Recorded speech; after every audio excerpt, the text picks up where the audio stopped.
तुम्ही जर का पाहिलं ना तर सगळेजण सांगतात की हा उद्योग करा उद्योग करा उद्योग करा.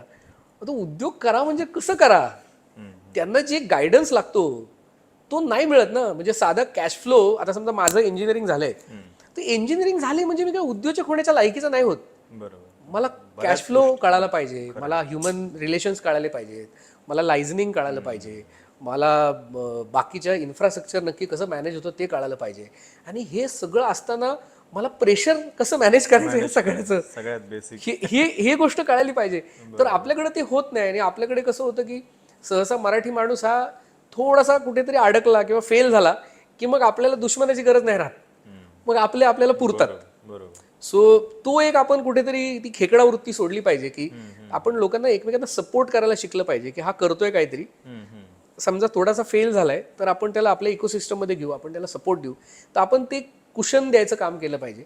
मला असं वाटतं ते आपल्याकडे जर का झालं, आणि ते फक्त सरकार पातळीकडनं व्हायला पाहिजे का, तो व्हायला पाहिजे, पण तुम्ही आम्ही पण एकमेकांना जास्त सपोर्ट केला पाहिजे, एकमेकांवर विश्वास ठेवला पाहिजे.